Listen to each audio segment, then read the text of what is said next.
As you probably know, I have a book coming out about raising boys in the next couple of months. Sometime in June, HarperCollins and ABC Books are going to be releasing Boys, Building Strong Young Men from the Inside Out. The conversation around masculinity is continually challenging. It keeps everybody on their toes, and people have strong opinions about what it is to be a man and how we should be raising our boys. So this has been a real challenge. Over the next couple of months on the podcast, I'm looking forward to showcasing and highlighting people in this country who are doing a great job working with boys and young men to help to create the conditions for the boys to do the inner work, to develop character, to become the best versions of themselves that they can, and to understand what it is to be a healthy man. Today on the podcast, Andre Casson, the headmaster of Brisbane Boys College, talking about his deep-seated passion for developing young men who have a strong sense of self and are committed to affecting positive change in the world. If you're raising a young man, today's episode is one you don't want to miss. Andre Casson, next. Stay with us. Hello, welcome to the Happy Families podcast, where you get real parenting solutions every single day. This is Australia's most downloaded parenting podcast. My name's Dr. Justin Coulson. I'm the author of, I've forgotten how many books, 10, 11, 12 books about raising happy families. The host of Channel 9's hit TV show Parental Guidance, dad to 6 of my own children. And today I'm delighted to share the podcast with Andre Casson. Andre is the headmaster of the independent day school and boarding school, Brisbane Boys College, locally known as BBC. Andre has worked globally with young men, and for more than 3 decades has held senior positions in education here in Australia and in Asia, where he's developed a leadership philosophy grounded in the belief that education should forge character as much as it shapes intellect. There's an idea that I don't hear enough. Once upon a time, it was a staple of what education was supposed to be a couple of centuries ago. Since 2022, he's served as the 10th head of Brisbane Boys College. It's a diverse student body, about 1,400 young men at the school from prep to year 12. And it has an excellent reputation in a GPS environment, focused on raising and developing well-rounded, socially engaged members of the community. It's a long intro, Andre, but I think that with the work that you've done, both here in Australia and across the region, that it needs to be said. Thanks for joining me and having this conversation about raising boys today. Dr. Coulson, thank you so much for the opportunity to have this discussion, which I think is a very important one, about how we can create good men that are going to carry our country and our world forward, no matter what the challenges that might lie ahead. So I'm delighted to have this chance to talk to you. Andre, a little while ago, as I was putting the 14th set of finishing touches on my boys' book, I rewrote the paragraph around what toxic masculinity is and why I really generally refuse to discuss it or engage with the concept. However, it just keeps on coming up. When you look at these 1,400 young men that are working their way through BBC, what do you do? How do you reposition this narrative around toxic masculinity and shift it towards something more positive and healthy? What's your approach on this?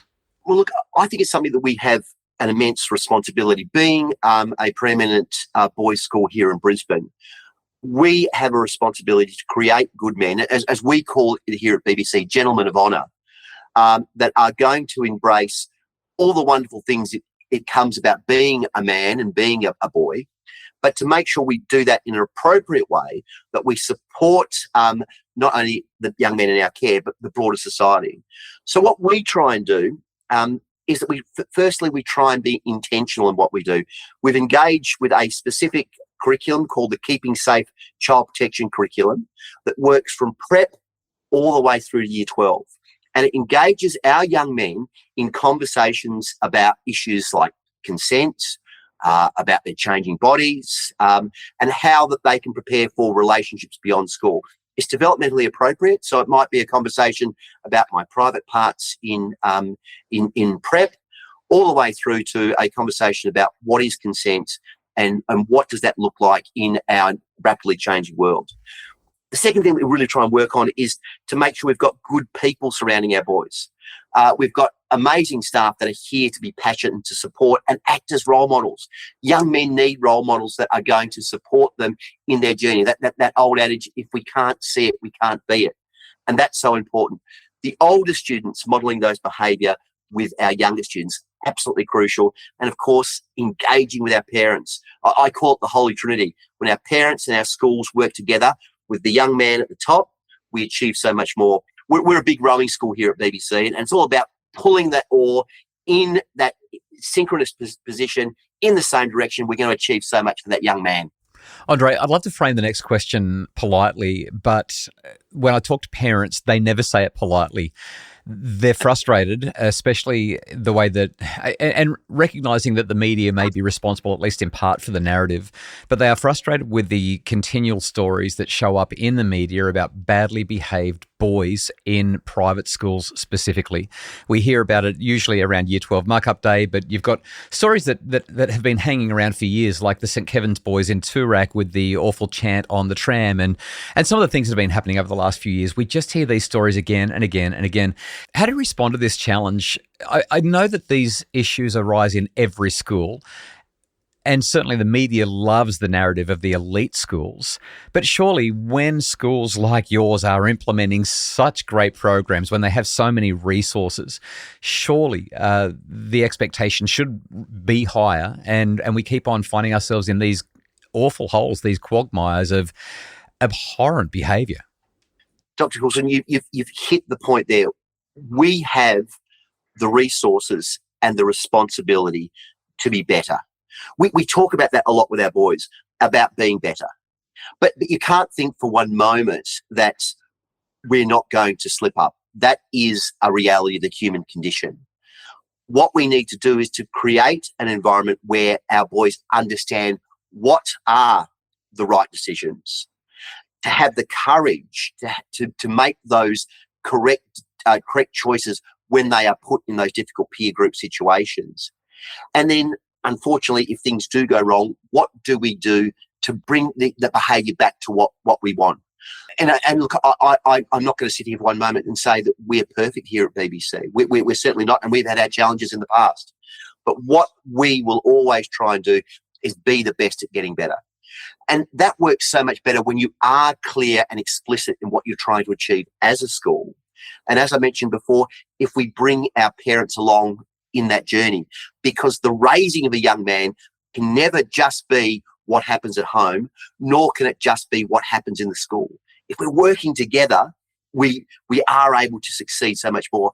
I'd be curious, I mean, is that what you find in your work?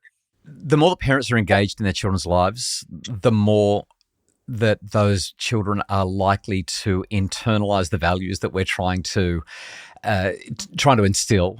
The major thing that I really try to push is that there's an internalization or an integration or an endorsement. Endorsement would be the word that I've really focused on a lot lately, an endorsement of values.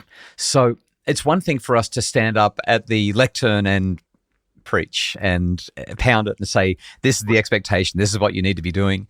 But when we can sit with these young men and engage with them, and they can internalize the ideas, that they can discuss them and buy into them, I've just found that makes such a difference. And so I work with teachers and with parents on doing that. And I agree with you that three-pronged approach where you've got parents and teachers working with, not doing to, and young men, they come along with the current. Three legs on a stool, it just seems to make a difference. But creating that endorsement is a real challenge.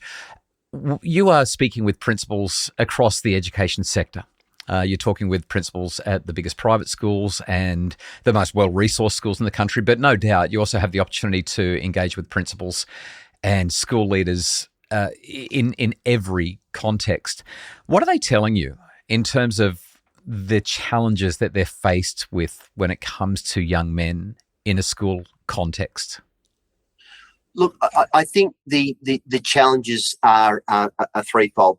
There is the pervasive and often very negative aspect of the social media and the message that have been shared out there. I can jump online and give you whatever opinion on whatever I like. And unfortunately, some of the people that are promoted quite highly on social media are getting the attention. The more controversial you are, the more interest you get. So that's the big challenge people are talking about. Secondly, the challenge, I think, is to how we best engage with our parents. Just last week, we had a session with fathers and our secondary boys. And we started with a session at the start. And I love what you said about values. The values have to be the bedrock. It cannot be platitudes that you stand up at the pulpit and bash the pulpit. It cannot be. The boys very, very quickly will work out whether you're not being authentic. I almost said a more creative way of describing that there, but they'll know you're not being authentic. You need to live those values, and it needs to be in everything you do. So that started the session. But then the boys went down to our middle school area, and the sessions were led by our senior boys. They acted as moderators, our year 11 boys. Yeah, that's powerful, right? Because you've got these young men who are actually being models to the even younger men. And, absolutely. And that creates the internalization because they're the ones that are doing the teaching. That's to me, that's the what's the word? That's the rainbows and unicorns solution. That's the party poppers going off in my brain right now, because once the boys start doing the teaching, there's just a different level of internalization. And look, we know that boys interact differently. Well, they say boys interact side by side. Some of the best conversations I have with my son, he was a swimmer before he left off to university this year. And on the way to swimming training, when he sat next to me, we would have the most deep conversations. And so after that evening, when dads are driving home with their sons, well, what about Jackson? What about the way he led? And our parents are able to see this is where we're going with the BBC education. So that's the other thing that I've noticed our other principals are talking about. How do we best engage with our families to get them involved and align with our values that we're trying to espouse? Yeah, parent engagement is an ongoing challenge in schools around the country. It's something that principals ask me about more than almost anything at all. Parents, if you're listening to this and wondering what you can do for your children, please be engaged and show up when the school's doing stuff, because it is actually to help you. Andre, you are doing better than me with the swimming conversations. My parents used to wake up at 4:30 to drive me to swimming lessons so that I could be in the pool at 5 a.m. And I was in a squad and was a pretty good swimmer when I was a kid. And I can tell you right now that I did not open my mouth and say a word to my parents. We sat in silence and drove to those swimming lessons with nothing but seething resentment under my skin, because I was awake at that hour, so I had to go swimming. Mind you, I wasn't choosing to do it. After the break, I want to ask you, how do you define healthy masculinity? I've been thinking about this deeply for the last 3 years as I've been writing this book about raising boys, and I've come up with a definition that I think is productive and useful and relevant. It's something that boys and their parents can hold on to, but I'd love to know how you define healthy masculinity. I also want to ask you, if we wanted our children to engage more in education, particularly our boys, given that the data shows that boys are checking out when it comes to academics at vastly higher rates than our girls, I really want to get your opinion on how we can help boys to engage with academic content and make more out of their lives educationally. That and more coming up on the podcast.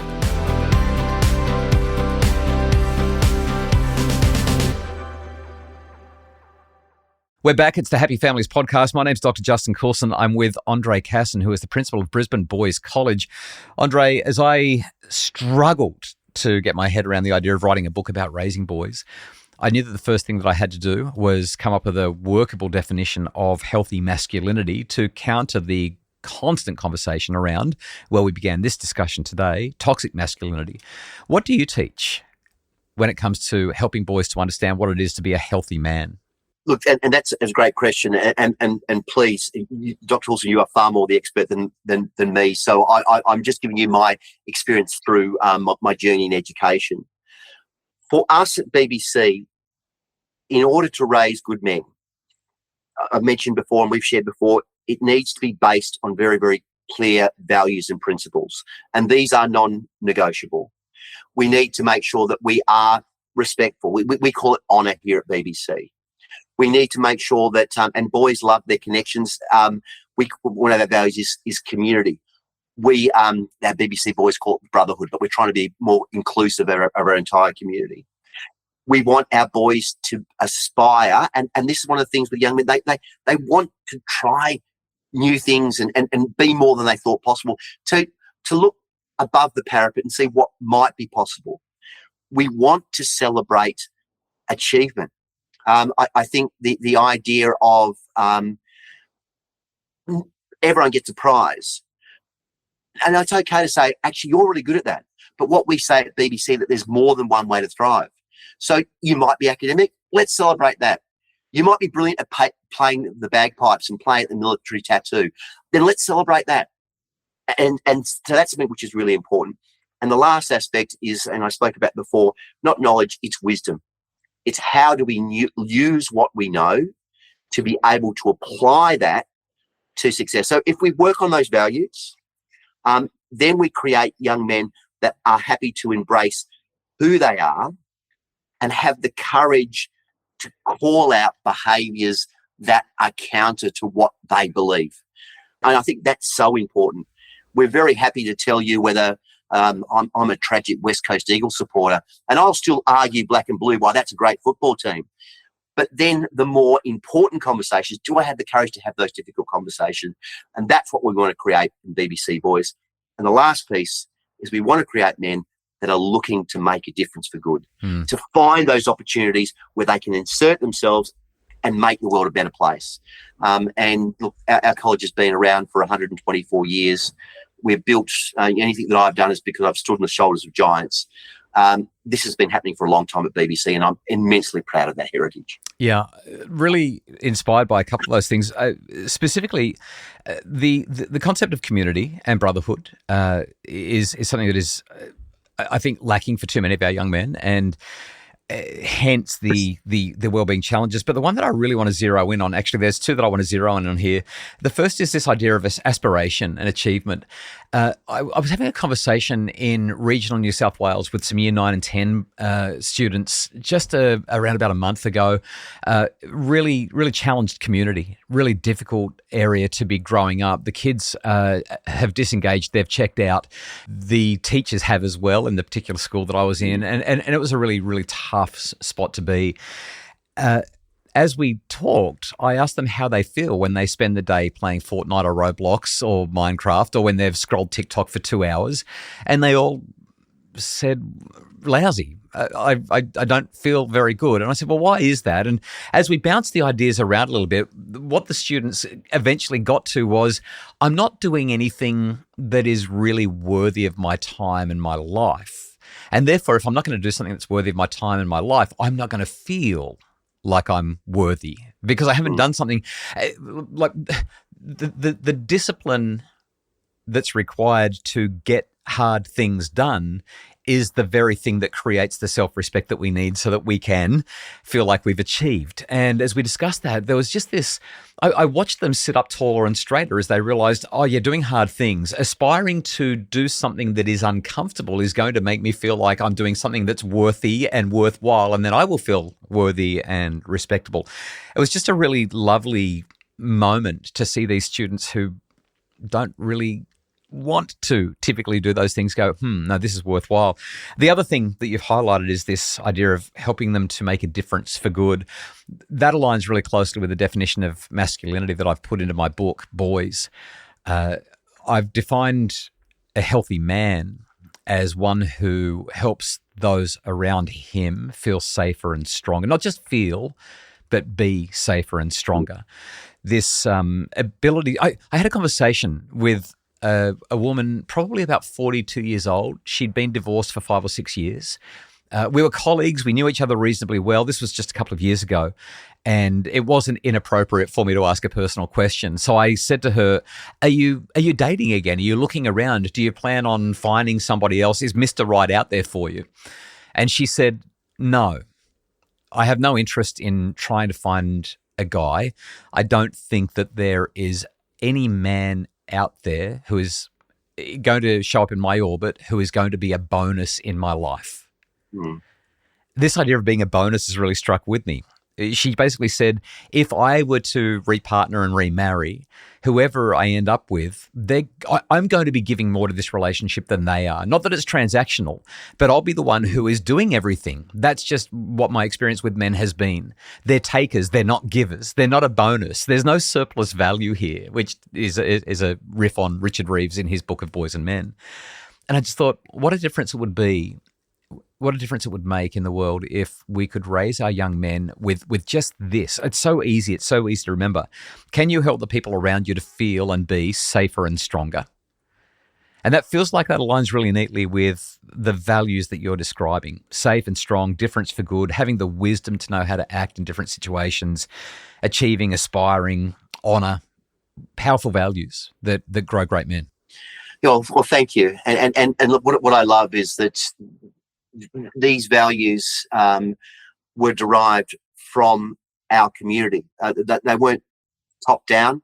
We worked with our students, we worked with our parents, we worked with our old boys, worked with their staff, obviously. And what does it mean to be a good man in a BBC context? I love your definition. To feel safer. I think that's brilliant. I'll give you I'll give the quote to you, but I'm going to use that. That's absolutely brilliant. I do hope that our young men, when they are out in society, are making people feel safer, are making people feel better. And hopefully your friends will find someone like that, because it's sad to hear that they feel that they're not going to get something from their relationship. That is disappointing.